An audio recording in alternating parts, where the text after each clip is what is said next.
राजस्थान में एक दलित नवयुवक जितेंद्र मेघवाल का मर्डर हुआ सिर्फ मूछ रखने पर और अच्छे कपड़े पहनने पर। 26 जनवरी 1950 को देश में संविधान लागू हुआ और बाबा साहब डॉक्टर भीमराव अम्बेडकर जी ने देश में सदियों से गुलामी का जीवन जीने वाले दलितों, आदिवासियों और पिछड़ों को और वंचितों को संविधान में अधिकार देकर इन कमजोर वर्गों को लोगों को बराबरी का दर्जा देकर मुख्य धारा में लाए और इनकी सदियों की गुलामी को खत्म किया।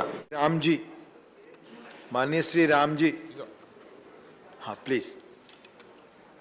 धन्यवाद उपसभापति महोदय कि आपने मुझे बोलने का अवसर दिया। 26 जनवरी 1950 को देश में संविधान लागू हुआ और बाबा साहब डॉक्टर भीमराव अम्बेडकर जी ने देश में सदियों से गुलामी का जीवन जीने वाले दलितों, आदिवासियों और पिछड़ों को और वंचितों को संविधान में अधिकार देकर इन कमजोर वर्गों को लोगों को बराबरी का दर्जा देकर मुख्य धारा में लाए और इनकी सदियों की गुलामी को खत्म किया। इन संवैधानिक अधिकारों की वजह से दलितों, आदिवासी भी शिक्षा के माध्यम से आगे बढ़े और इनकी आर्थिक स्थिति में थोड़ा सुधार हुआ, जिससे आज इनके रहन सहन में सुधार हुआ। लेकिन देश में कुछ गंदी मानसिकता के लोगों को यह मंजूर नहीं और ये लोग ही पूरे देश में दलितों, आदिवासियों पर अत्याचार करते हैं।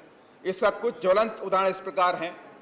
राजस्थान में एक दलित नवयुवक जितेंद्र मेघवाल का मर्डर हुआ सिर्फ मूछ रखने पर और अच्छे कपड़े पहनने पर। अलवर में दलित नवयुवक को कार से कुचलकर मार दिया गया। ऐसे ही हनुमानगढ़ में दलित नवयुवक विनोद मेघवाल, जगदीश मेघवाल का मर्डर हुआ। भरतपुर में दलित युवक के साथ मॉब लिंचिंग हुई, उसे मार दिया गया। अलवर, धौलपुर, डीडवाना में दलित लड़कियों के साथ बलात्कार किया गया और यहां तक कि डीडवाना में लड़के की मौत भी हो गई।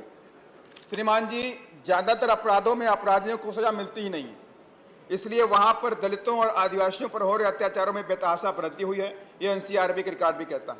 अतः आपके माध्यम से केंद्र सरकार से अनुरोध है कि दलितों, आदिवासियों पर अत्याचार और उत्पीड़न को रोकने हेतु और भी ठोस कदम उठाए जाएं और विधि सम्मत कार्रवाई की जाए।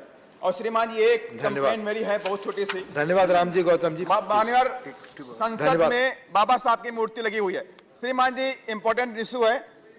हाँ, कोई बात नहीं सर। आप माननीय श्री संभाजी छत्रपति राव, रिकॉर्ड पे नहीं जा रहा, प्लीज।